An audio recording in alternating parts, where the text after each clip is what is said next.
അപ്പോൾ ഉപസർഗ് എന്ന് പറയുമ്പോൾ जो शब्दांश किसी शब्द के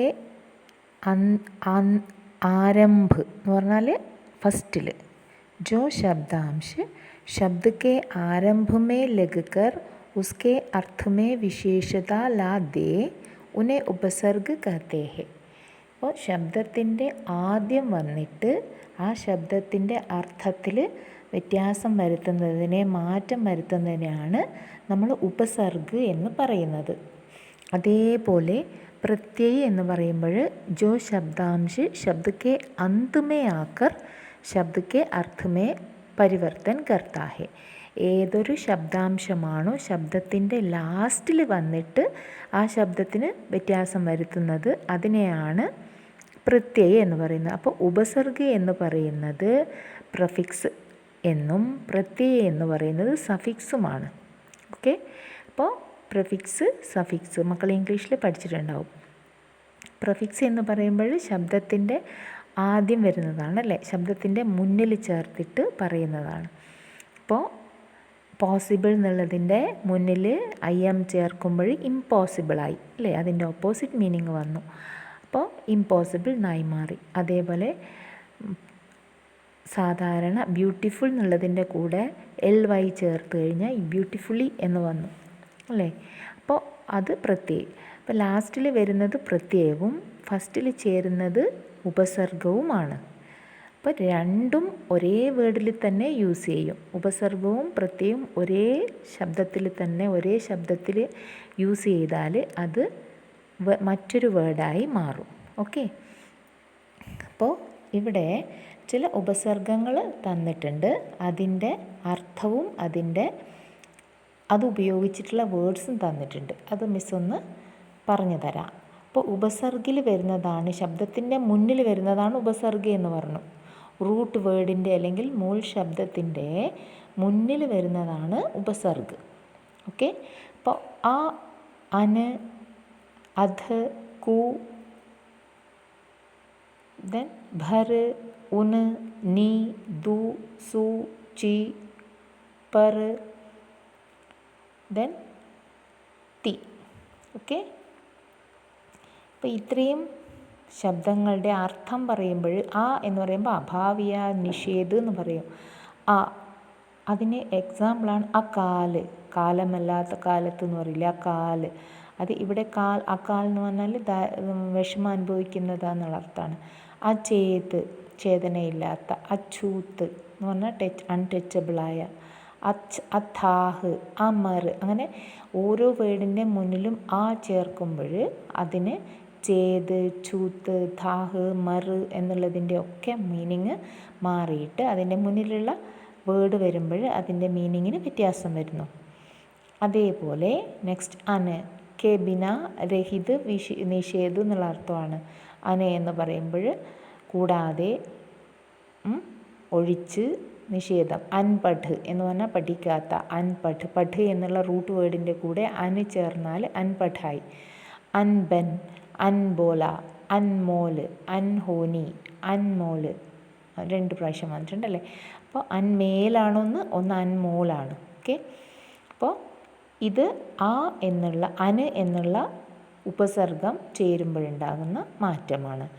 അധ് എന്നുള്ളത് മീനിങ് ആധ എന്നുള്ളതാണ്. ആധ എന്ന് പറയുമ്പോൾ അധുമറ, പകുതി മരിച്ച എന്നുള്ള. അധ്പക, പകുതി പാകമായ. അദ്ഖില എന്ന് പറഞ്ഞാൽ പകുതി വിടർന്ന എന്നുള്ള അർത്ഥത്തിലാണ്.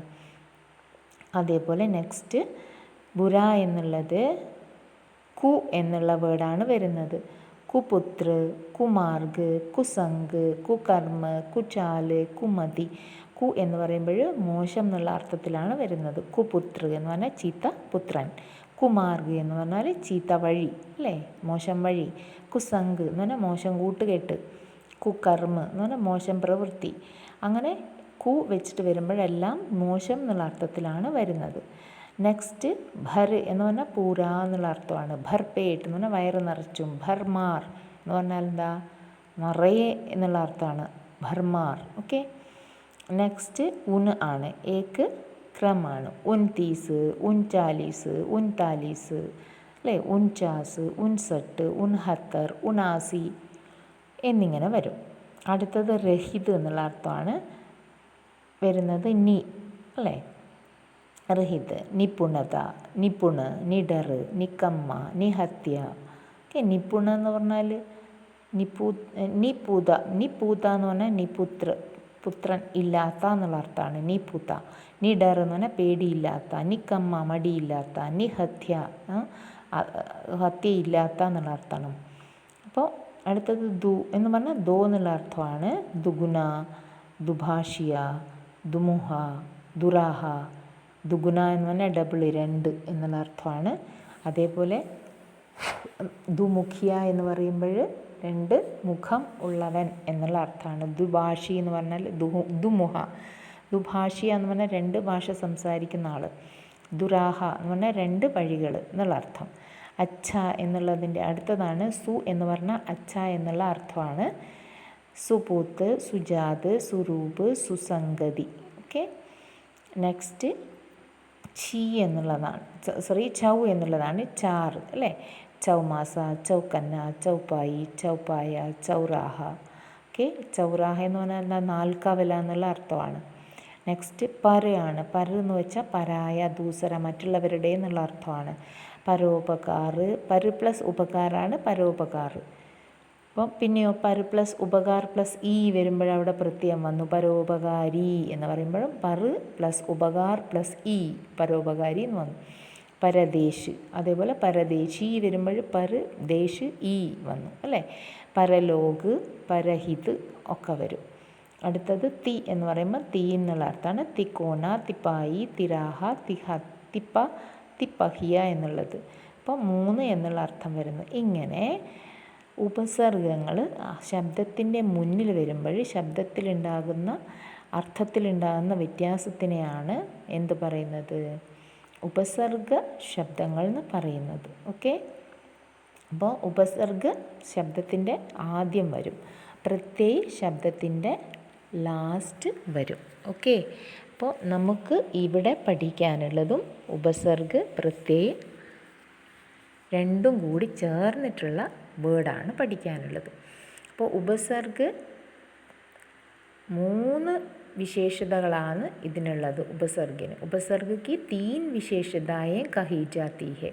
ഒന്നാമതായിട്ട് ശബ്ദക്കെ അർത്ഥമേ നൈ വിശേഷത ലാന, ശബ്ദത്തിൻ്റെ അർത്ഥത്തിന് പുതിയ ഒരു വിശേഷത ഉണ്ടാക്കി തരുന്നു. ഉദാഹരണത്തിന് പ്ര പ്ലസ് ബൽ എന്ന് പറയുമ്പോൾ പ്രബൽ നായി, അല്ലേ?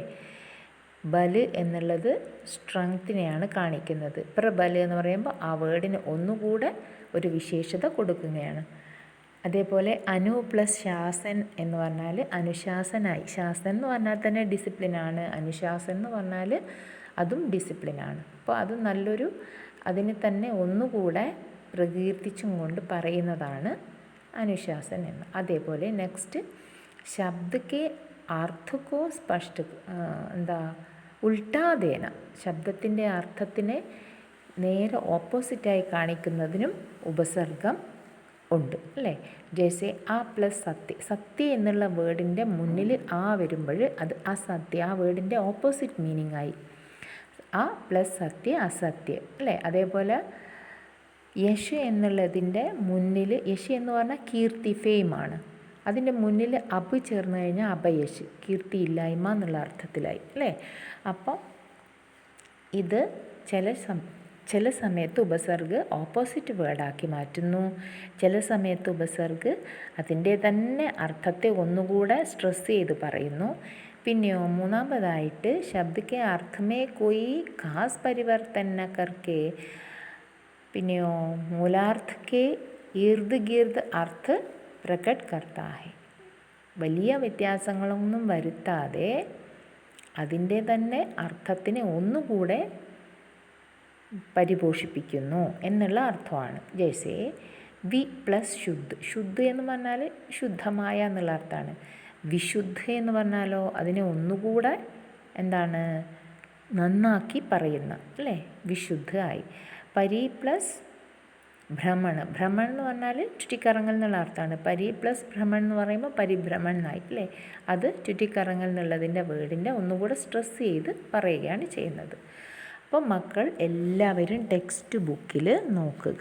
അപ്പോൾ ഇത്ര നേരവും പറഞ്ഞത് പ്രകാരം നിങ്ങളുടെ ടെക്സ്റ്റ് ബുക്കിൽ നിങ്ങൾക്ക് പഠിക്കാനുള്ളത് എന്താണ്? ഉപസർഗവും പ്രത്യയം രണ്ടും ചേരുമ്പോൾ ശബ്ദത്തിനുണ്ടാകുന്ന വ്യത്യാസമാണ് പഠിക്കാനുള്ളത്. Okay, page number 75.